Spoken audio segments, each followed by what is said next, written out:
बिहार में BPSC, UPSC, Bihar दरोगा और अन्य प्रतियोगिता परीक्षा की तैयारी करने वाले छात्रों को रजनीश सिंह तोमर का नमस्कार। दोस्तों, आज हम करंट अफेयर्स के सीरीज में भारतीय अर्थव्यवस्था के प्रश्नों को देखेंगे। 16 से 20 तक है। आप चाहे यूपीएससी की तैयारी कर रहे हों, बीपीएससी की तैयारी कर रहे हों या बिहार दरोगा या कोई भी तैयारी, ये जो क्लास है इसका करंट आपके लिए बड़े लाभ का होगा। शुरू करने के पहले दोस्तों मैं बता दूं कि तोमर ग्लोबल एजुकेशन के नाम से YouTube, Telegram, WhatsApp, Insta, Facebook और एक्स यानी ट्विटर, ये सब इसी नाम से है। अगर आप पढ़ने के लिए हमारा कोई चैनल ज्वाइन करना चाहते हैं तो तोमर ग्लोबल एजुकेशन के नाम से यूट्यूब और फेसबुक चैनल ज्वाइन कर लीजिए। वहाँ आपको यही प्रश्न जो है वीडियो के रूप में मिलेगा और इसको सब्सक्राइब करके इसको जो है थोड़ा फैलाइए भी, जिससे कि बिहार के लोगों को जो है लाभ ज़्यादा मिले। और अगर आप टेलीग्राम और व्हाट्सएप चैनल पे जुड़ते हैं तोमर ग्लोबल एजुकेशन के, तो वहाँ आपको ये पीपीटी के माध्यम से मिलेगा। इसके अलावा अगर आप हमसे कुछ भी सलाह मशवरा पढ़ाई के लिए करना चाहते हैं तो आपके को मैं नंबर दे रहा हूँ अपना 9427253077। इस पर व्हाट्सएप भी आप कर सकते हैं। चलिए शुरू करते हैं। 16वां क्वेश्चन, निम्न कथनों पर विचार करिए।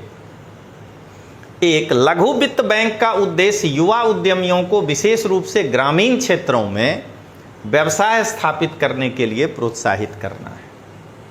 दूसरा, इसका विनियमन आरबीआई के द्वारा किया जाता है। तीसरा, लघु वित्त बैंकों का पंजीकरण कंपनी अधिनियम 2013 के अंतर्गत एक सार्वजनिक लिमिटेड कंपनी के रूप में किया गया है। अब आइए, उपर्युक्त में से कितने कथन सही हैं? ए केवल 1, बी केवल 2, सी सभी 3, डी उपर्युक्त में से कोई नहीं। तो इसका आंसर है बी केवल 2, क्योंकि तीसरा स्टेटमेंट में सार्वजनिक नहीं होगा, वो आगे पता चलेगा।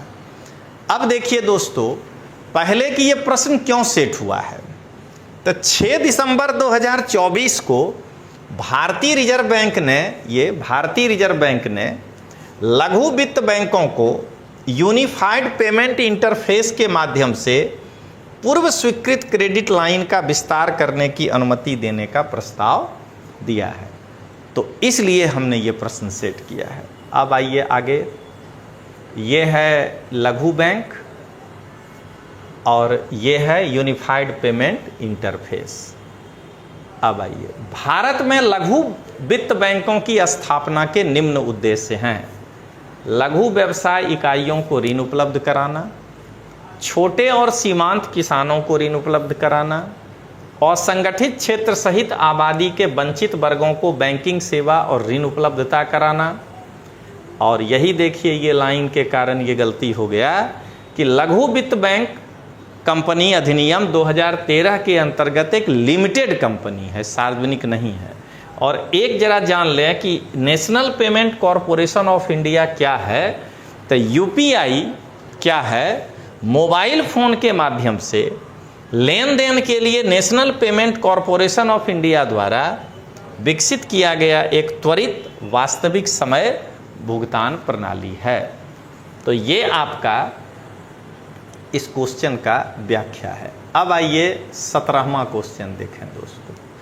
नहीं, हाँ 17वां। अब ये कथन कारण का सवाल है। निम्नलिखित कथनों पर विचार कीजिए। कथन 1, वर्ष 2014-24 के दौरान भारत के सर्वाधिक प्रत्यक्ष विदेशी निवेश मॉरिशस से प्राप्त हुआ है। कथन 2, भारत के रक्षा क्षेत्र में 100% प्रत्यक्ष विदेशी निवेश की अनुमति है।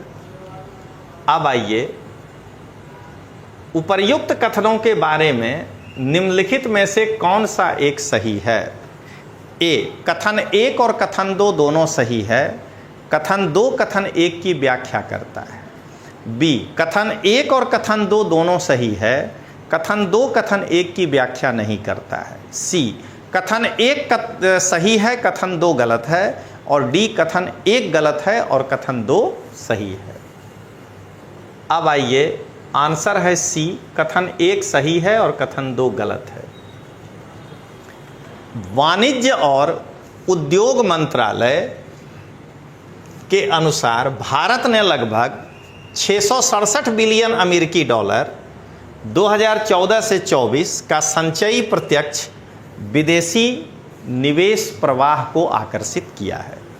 ये एक घटना है जिस पर कि ये प्रश्न बनाया गया है।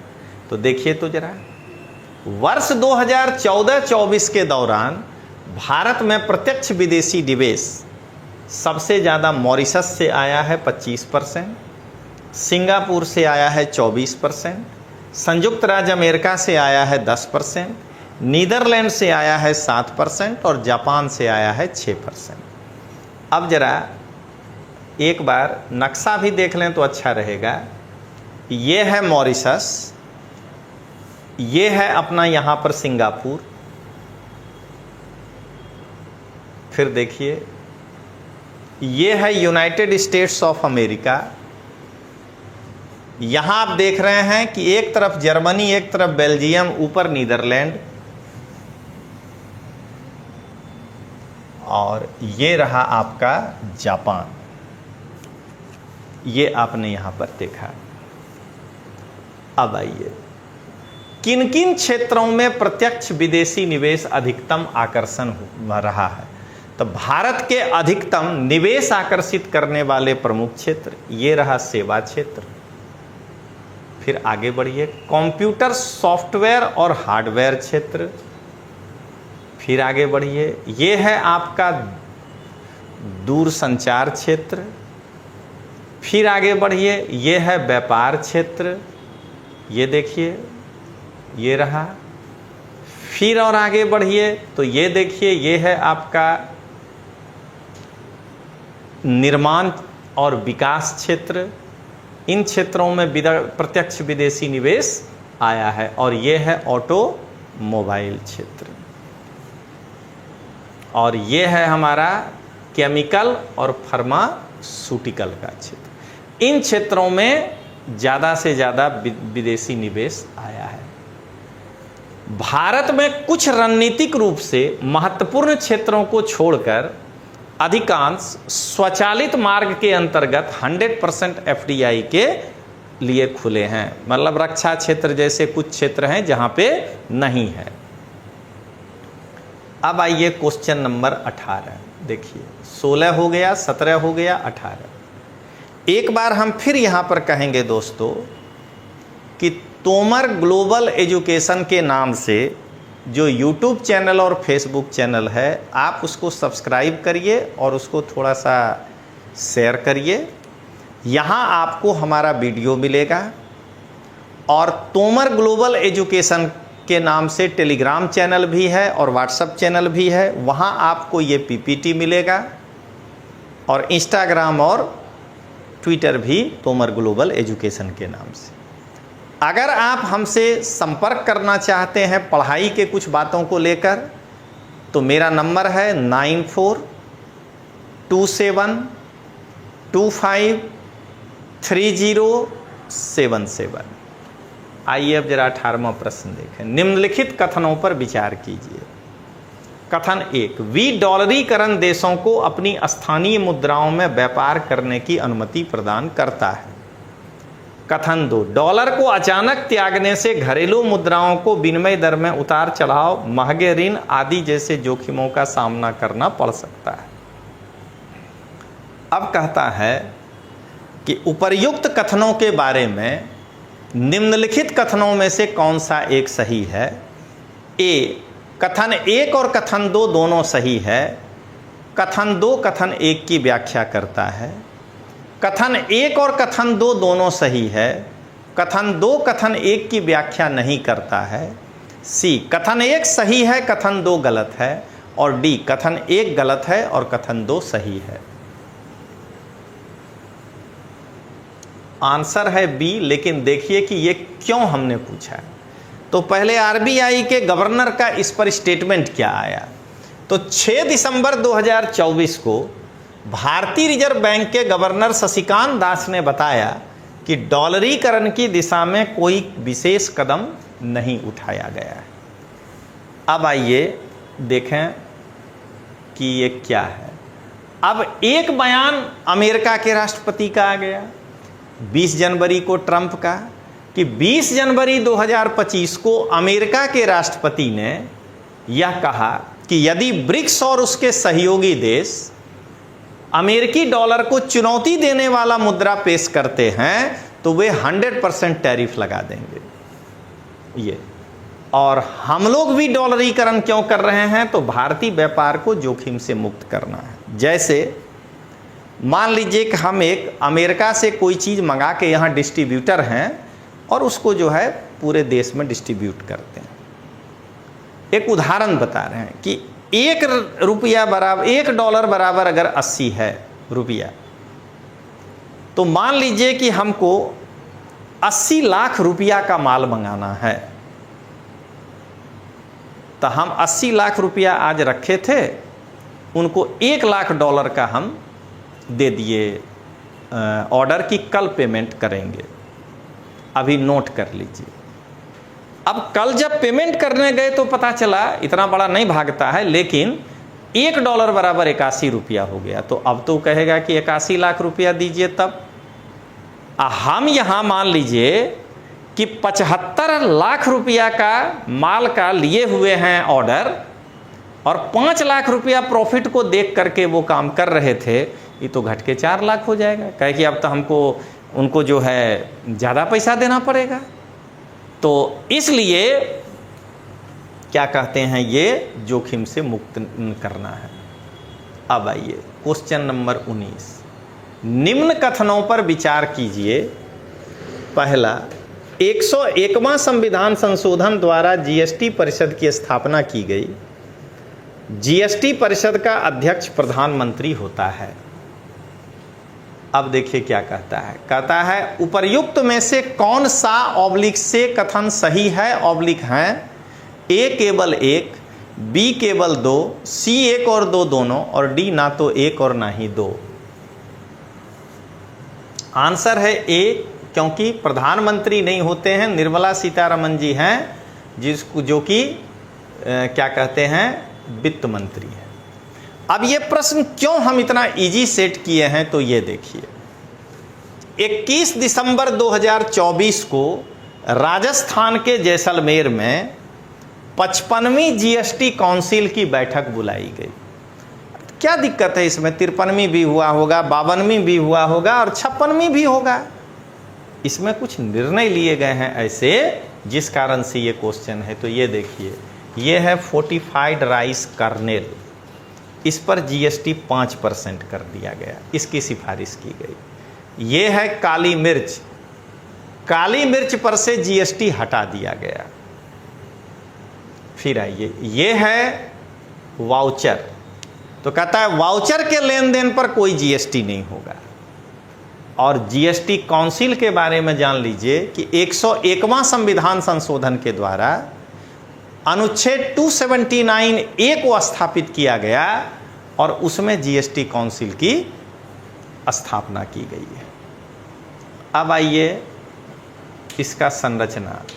तो जीएसटी काउंसिल के जो अध्यक्ष होते हैं वो केंद्रीय वित्त मंत्री यानी कि अभी निर्मला सीतारमण जी हैं।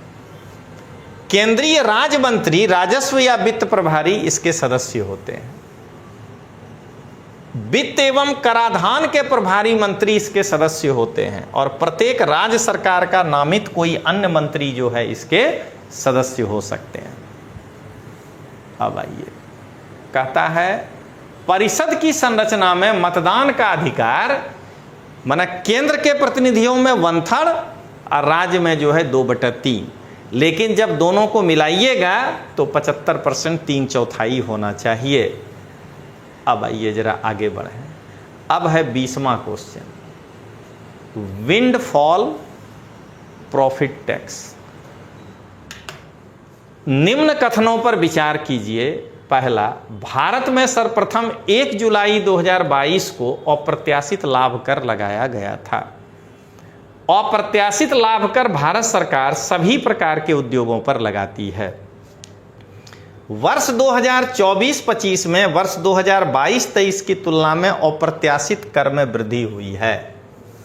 अब आइए, उपर्युक्त में से कितने कथन सही हैं? केवल 1, बी केवल 2, सी सभी 3 और डी उपर्युक्त में से कोई नहीं।